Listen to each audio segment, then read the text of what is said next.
अगला सवाल है संजीत कुमार जी का। 6 महीने से ये हमारे प्राइम मेंबर है, बहुत ही लंबा सफ़र इन्होंने हमारे साथ तय किया है। ये कह रहे हैं सर जी राम राम, आपको भी राम राम संजीत जी।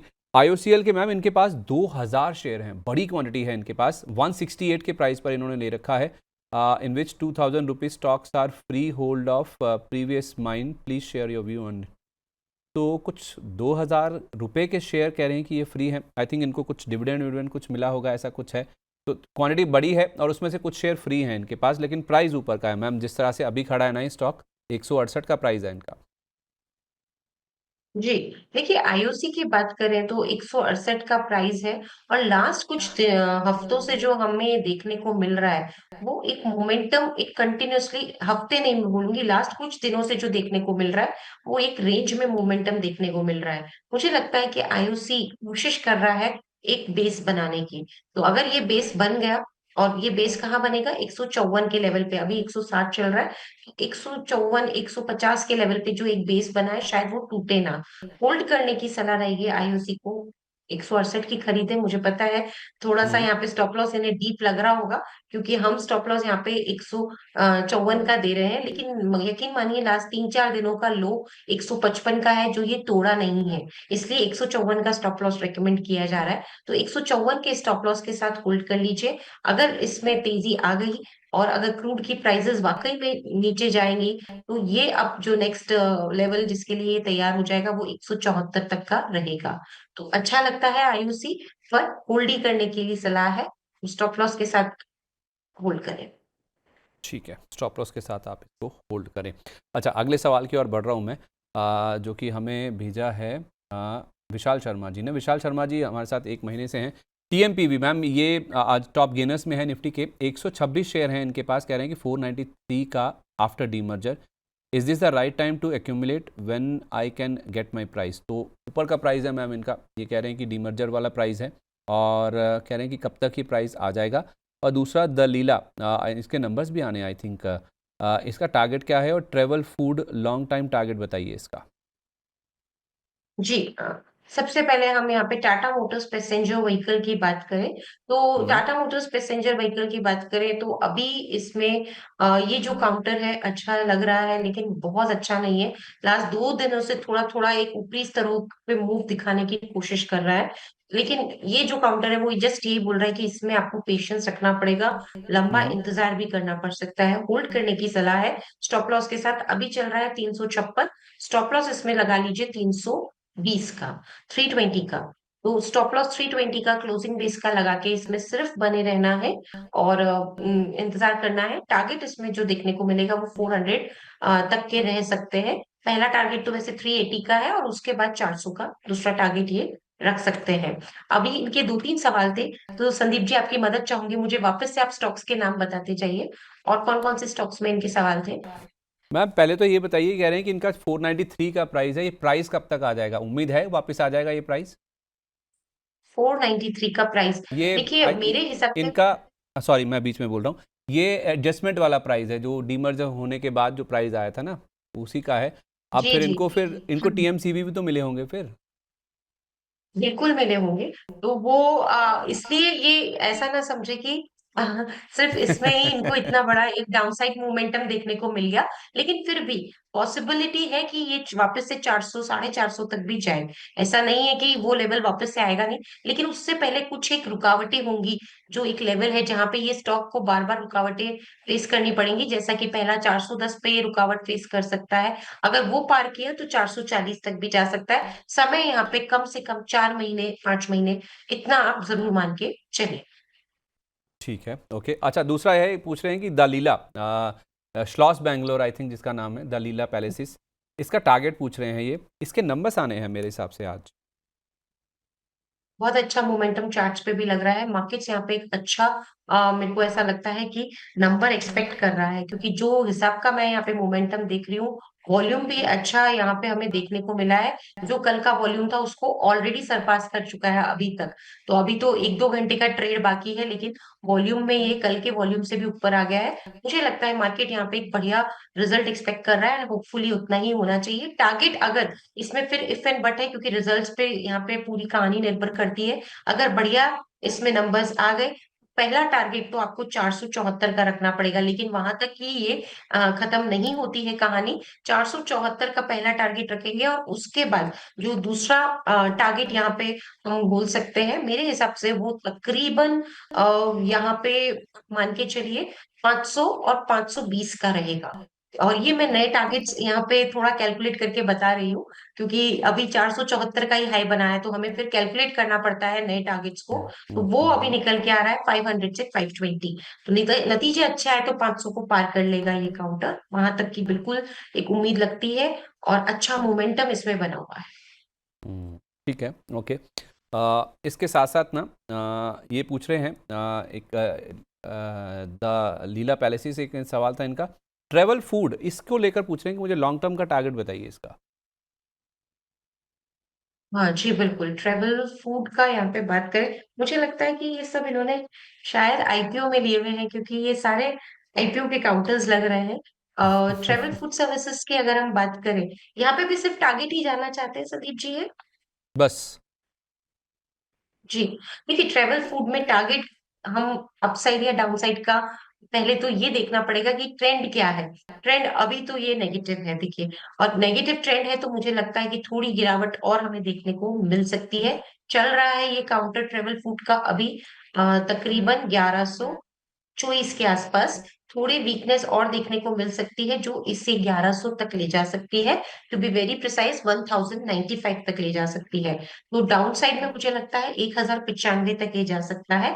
और अपसाइड में आने के लिए जो टारगेट्स हैं, उसके लिए पहले एक लेवल तोड़ना इसको जरूरी होगा, तो आप उसे भी ध्यान से नोट करें। और वो लेवल लगभग मेरे हिसाब से यहाँ पे 1180 का रहेगा। जब तक ये 1180 को तोड़ के उसके ऊपर नहीं टिकता, तब तक वापस से अपसाइड रिज्यूम नहीं करेगा। अगर ये 1180 को तोड़ के टिकता है, तो फिर अपसाइड के टारगेट जो हमें इसमें देखने को मिलेंगे, वो तकरीबन यहाँ पे 1250 के रहेंगे। ठीक है, परफेक्ट है। ये हो गए विशाल शर्मा जी के सवाल सारे। गजोदर जी हैं सर, मैम हमारे मेंबर हैं पिछले 6 महीने से, कह रहे हैं कि हीरो मोटोकॉर्प का फ्यूचर ले रखा है, फ्यूचर्स में 5732 का प्राइस है इनका और लॉस हो रहा है, स्वाभाविक सी बात है, कह रहे हैं कि क्या करूं और स्टॉप लॉस कितना रखना चाहिए मुझे। 5732 32। आपने बोला इन्होंने खरीदा है? जी जी हाँ जी। जी, बिल्कुल लॉस हो रहा है 5648, क्योंकि फ्यूचर्स में ये अभी चल रहा है। आप इसमें ना स्टॉप लॉस रखिए। थोड़ा सा आपको बड़ा लगेगा, पर मेरे हिसाब से 5560 बहुत इंपॉर्टेंट लेवल है। एक अच्छा यहाँ पे सपोर्ट बन रहा है। 5560 का अगर स्टॉप लॉस रख पाएंगे, इतना रख पाएंगे, तो फिर मैं उनको यही सलाह दूंगी कि 5560 का एक स्टॉप लॉस रख ले। लेकिन हम्म। अगर ये स्टॉप लॉस बड़ा लगता है, कम से कम नहीं, तो यहाँ पे एक स्टॉप लॉस जरूर रखें। और वो स्टॉप लॉस, एक सेकेंड, आ रहा है 5600 के जोन में। अगर छोटा स्टॉप लॉस रखना है तो 5600 का रखना ही पड़ेगा। बाकी 5560 मुझे एक अच्छा स्टॉप लॉस लग रहा है, जो हीरो मोटोकॉर्प के लिए रखा जा सकता है। पर वेट करिएगा और ये भी ध्यान रखिएगा कि एक बार ये 5750 जरूर तोड़े। यहाँ से 100 पॉइंट ऊपर निकलने के बाद ही इसमें तेजी आएगी। देखिए प्राइस बड़ा है, टिकट साइज बड़ा है, इसलिए 100 पॉइंट सुनने में ज्यादा लगते हैं, लेकिन अगर आप उनको प्राइस के साथ कंपेयर करके देखेंगे, तो वो हम्म। परसेंटेज वाइज इतने बड़े नहीं आते। तो 5750 के ऊपर ये तेज हो जाएगा। यानी कि यहाँ हम्म। से 2% ऊपर की तेजी और दिखाता है, तो फिर और अच्छी तेजी हमें देखने को मिलेगी। तो अभी ये स्टॉप लॉसेस के साथ होल्ड कर ले। 5750 को क्रॉस किया, तो फिर नेक्स्ट टारगेट इसमें 5800 से लेके 5950 तक के रहेंगे। ठीक है, अब्दुल कयूम जी कह रहे हैं कि संदीप सर, आस्था मैम, गुड आफ्टरनून। मेरे पास अशोका बिल्डकॉन 175 रुपये की बाइंग है, एयरकॉन भी है इनके पास 170 की बाइंग है, क्या करें इसमें? तो पहले अशोका बिल्डकॉन 175 का प्राइस है इनका।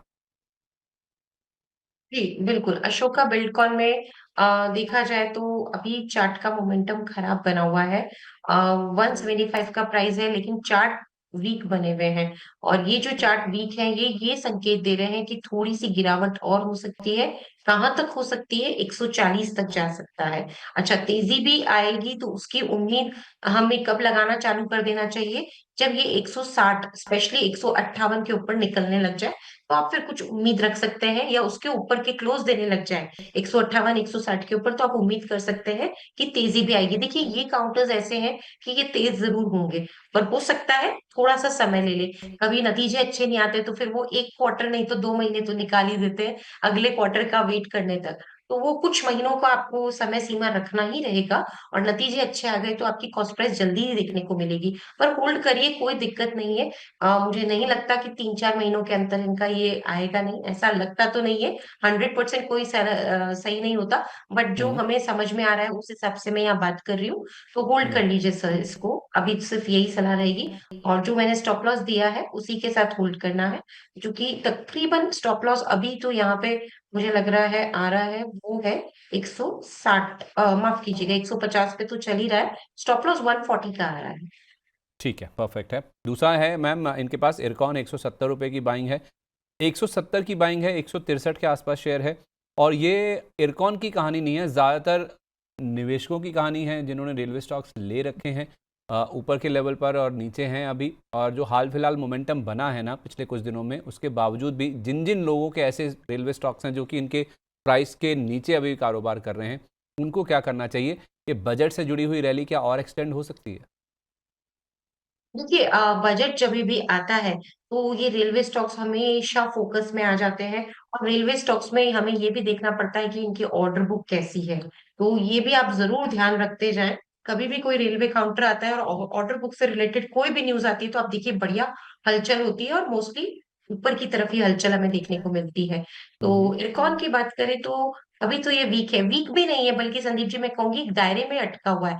और जो दायरा ठीक है। इसने बना रखा है वो तकरीबन 150 से लेके 186 के बीच में है। यानी कि हम्म। 35 पॉइंट के बीच में ये कभी ऊपर होगा कभी नीचे होगा। इसमें बड़ी वीकनेस तभी आएगी जब ये 150 के नीचे बंद करना चालू करेगा, यानी कि क्लोज देने लगेगा। तो ये बात को आप लोग जरूर ध्यान रखें, 150 के नीचे के क्लोज आने लगे तो फिर गिरावट गहरा सकती है, नहीं तो अभी ये पेशेंस चेक करेगा और बजट तक इसी तरह के ऊपर नीचे के मूव देता रहेगा। होल्ड करने की ही सलाह है। और इसमें स्टॉप लॉस बिल्कुल मैं 145 का देना चाहूंगी, क्योंकि 150 तक तो ये ऊपर नीचे होने वाला है। तो हम्म। 145 के स्टॉप लॉस के साथ होल्ड करिए। पहला टारगेट ऑफ कोर्स 185 का आएगा, क्योंकि मैंने वो दायरा बताया है कि जब तक ये 185 और नीचे में 150 इसी में घूमता रहेगा। पहला 185, उसे वो स्तर पार करना जरूरी है अगर उसको तेजी जारी रखनी है। और उसके बाद जो दूसरा लेवल है, 185 के बाद वो तकरीबन 200 का रहेगा। होल्ड कर लीजिए ना, होपफुली बजट में कुछ रेलवे स्टॉक्स के लिए एक आना ही चाहिए पॉजिटिव मोमेंटम, हम्म। बिल्कुल इस काउंटर में फिर देखने को मिल जाएगा। ओके। समीक्षा जैन जी हमारी जी। नई मेंबर हैं। इन्होंने विवेक सर से सवाल पूछा, कह रही है कि सीएसबी बैंक 549 पर है, एचबीएल इंजीनियरिंग 972 की खरीद है, आस्था मैम का व्यू दिलवा दो। तो मैम ये एचबीएल इंजीनियरिंग की बात मैं आगे करता हूँ आपसे बजिंग स्टॉक्स में। आप ना मुझे सीएसबी बैंक इन्होंने ले रखा है 549 के प्राइस पर, इसमें क्या करना चाहिए इनको? थोड़ा सा देखिए, बढ़ा बहुत जल्दी जल्दी था तो थोड़ा सा वीक भी होगा, थोड़ा सा करेक्ट हम्म। होगा। 549 के प्राइस पे है, मान के चलिए थोड़ी सी गिरावट आ सकती है। मैम आपको होल्ड करना पड़ेगा कुछ समय के लिए और स्टॉप लॉस लगा लीजिए आप अभी तो 480 का। 480 के स्टॉप लॉस के साथ इसको होल्ड करिए। और एक और इसमें संभावना हो सकती है, 480 नीचे में और ऊपर में 575, इतना बड़ा रेंज, मतलब 100 पॉइंट का ये जो दायरा इसने बनाया है, इसमें ये ऊपर नीचे करता हुआ नजर आएगा, क्योंकि बहुत जल्दी इसने ये 100 पॉइंट की एक सफर भी तय किया था। तो ये इस दायरे में भी घूमता हुआ नजर आएगा, आपका पेशेंस चेक कर सकता है। होल्ड करने की सलाह है। स्टॉप लॉस 480 का रखिए। वापस से तेज हुआ, 530 के ऊपर निकला तो 575 तक के इसमें टारगेट्स आप सेट कर सकते हो। ठीक है समीक्षा जी, एक सवाल मैंने आपका ले लिया है, दूसरा सवाल है, थोड़ी देर आप वेट कर लीजिए, मैं बस बजीक स्टॉक अभी एक दो सवाल लेकर फिर शुरू करता हूँ। उसमें आपका एचबीएल इंजीनियरिंग वाला सवाल जो है ना 972 वाला, उसको भी एड्रेस कर लेते हैं। आशु कुमार जी हमारे मेंबर हैं 2 महीने से, कह रहे हैं कि मैं लॉन्ग टर्म का इन्वेस्टर हूँ, मेरे पास शिवा सीमेंट रखे हैं, 15,000 शेयर हैं मैम, ₹35 का प्राइस है इनका, 15,000 शेयर हैं इनके पास। एक बार ज़रा प्राइस दिखाइए। इतनी सारी क्वांटिटी लेकर ये बैठे हैं और अभी कहाँ पे शिवा सीमेंट है? देखिए मैम, ₹11 का पर शेयर लॉस है, तो 11 इंटू 15 आप कर लीजिए, बड़ा घाटा है इनको, डेढ़ डेढ़ डेढ़ एक लाख के आसपास का। तो एक तो इस पे बताइए और दूसरा ये ग्लैंड फार्मा की बात करते हैं। चलिए पहले शिवा सीमेंट डिस्कस कर लेते हैं। जी बिल्कुल, देखिए शिवा सीमेंट की बात करें तो जब हम इतनी बड़ी क्वांटिटी में कोई भी स्टॉक लेते हैं तो नतीजों को प्लीज आप इसको ट्रैक करिए। बहुत जरूरी है कि क्या चल रहा है कंपनी में, नतीजे कंपनी कैसे दे रही है। अब आप, अगर मैं बात करूं तो आप इसके सितंबर 2025 के नतीजे देखेंगे आशु जी, तो यहाँ पे एक बड़ा फॉल हमें देखने को मिला, किसमें, सेल्स में, रेवेन्यू में। और वो जो फॉल था 106 करोड़ जो जून में इन्होंने दिया था, उससे सीधा 82 करोड़ ही इनका रह गया था। तो लास्ट क्वार्टर के मुकाबले में थोड़ा सा फॉल था। और यहाँ पे अगर हम प्रॉफिट की भी बात करें तो प्रॉफिट नहीं है कंपनी में। अब हम्म। लॉस मेकिंग कंपनीज को मार्केट कभी भी लाइक नहीं करता, पसंद ही नहीं करता। जहां पे उसको लॉसेस दिख जाते हैं वहां पे ही मार्केट नाराज हो जाता है। अब कुछ बहुत अच्छे फंडामेंटल्स आगे जाके डेवलप होने वाले हो, और इसका लॉस है, ये 33 करोड़ के लॉस इसने दिखाया। और ये लॉस ये सतत, जिसे हम गुजराती में सतत बोलते हैं, कंटिन्यूअसली दिखा रहा है। यानी कि 30 करोड़ का लॉस जून क्वार्टर में, उससे पहले 53 करोड़ का लॉस। तो लॉस मेकिंग कंपनी कैसे आगे बढ़ेगी? मार्केट्स को पसंद ही नहीं आएगा। जहां 10,000 कंपनीज मार्केट में लिस्टेड है, वहां मार्केट क्यों ऐसी कंपनी में जाएगा जहां पे कि उसे लॉस देखने को मिल रहा है? तो हमको इन सब चीजों का बिल्कुल यहाँ पे ध्यान रखना रहता है। और जब ऐसा लगता है तो तुरंत एग्जिट करिए, कोई फर्क नहीं पड़ता। एक बार नुकसान हुआ और अच्छे काउंटर में गए तो आपकी नुकसान की भरपाई हो जाएगी। हम यही चाहते हैं कि बस कैपिटल नहीं गवाए, ताकि इतनी हिम्मत रहे कि वापस से मार्केट में हम काम कर सके। तो इसका मैंने आपको कारण बता दिया क्यों इतना बड़ा फॉल इस काउंटर में आया है। क्या करना है शिवा सीमेंट में? तो आपको अगर कारण समझ में आया है तो मैं अब तो यही बोलूंगी कि देखते हैं ये नतीजे इस बार के कुछ अच्छे आने की उम्मीद लग रही है। क्योंकि ये मैं इसलिए बोल रही हूँ क्योंकि 6 जनवरी को एक बहुत अच्छा मूव आया था। तो इस तरह के मूव आते हैं तो मार्केट्स हमेशा कुछ ना कुछ पॉजिटिव सेंस करते हैं। अगर वो बात सही हो गई भगवान की कृपा से, अगर रिजल्ट्स अच्छे आ गए तो आपका लॉस हम्म। कम हो जाएगा। हम सिर्फ उसी उम्मीद में आपको होल्ड करने की सलाह दे रहे हैं। लेकिन स्टॉप लॉस आपको स्ट्रिक्ट रखना है, और वो आएगा आपका 21 रुपए पे। किसी भी वजह से अगर 21 के नीचे का क्लोज आ जाता है, मैं फिर से जोर दे रही हूँ क्लोज पे, मैं इंट्राडे की बात नहीं कर रही हूँ। क्लोज अगर 21 रुपए के नीचे आए तो एक बार बुक करिएगा। आधी क्वांटिटी में, आपकी क्वांटिटी बहुत बड़ी है सर। जब इतना बड़ा आपने क्वांटिटी ली है तो इसको आप पूरा दिल जान से इस पे आप नजर बना के रखिए। तो 21 के नीचे का क्लोज होता है तो आधी क्वांटिटी में से आप जरूर निकलिएगा। कोई फर्क नहीं पड़ता। हमारा फर्क तो पड़ता है, लेकिन आधा ही आप इसमें से निकाल के, और हम जो अच्छी रिकमेंडेशंस इस चैनल पे बाकी एनालिस्ट भी देते हैं उनमें से कहीं आप लगाएंगे तो आपका ये नुकसान की भरपाई होगी। और ये मैं सभी दर्शकों को बोलना चाहूंगी, लॉस मेकिंग कंपनी में इतना बड़ा इन्वेस्टमेंट ना करें। आप इसके जस्ट नतीजे देखिए, ये कंटिन्यूअसली लॉसेस में है, संदीप जी। तो दिक्कत है इसके फंडामेंटल्स में। ठीक है, एक जल्दी से ना आप इसके साथ साथ इन्होंने एक और भी शेयर पूछा, ग्लैंड फार्मा के इनके पास 500 शेयर हैं, 1800 रुपये का इनका कॉस्ट है। ये भी आई थिंक ये एवरेज करते करते हुए लाए हैं। पूछ रहे हैं कि क्या मैं और एक्यूमुलेट कर सकता हूँ? 5 से 6 महीने हैं मेरे पास। देखिए, एवरेज करके लाए हुए हैं, एक्यूमुलेट तो कर सकते हैं। बट थोड़ा सा रुक जाइए, अभी मत करना तुरंत एक्यूमुलेट। आप इसको एक्यूमुलेट करिएगा 1650 के लेवल के आसपास, वहां पे मिलता है तो एक्यूमुलेट करिएगा। और उस सूरत में स्टॉप लॉस 1600 का लगा लीजिएगा। और फिर टारगेट्स आप सेट कर सकते हैं 1800 के। एक्यूमुलेट तो कर सकते हैं, बट थोड़ा सा गिरावट पे करेंगे तो रिस्क रिवॉर्ड बेहतर हो जाएगा।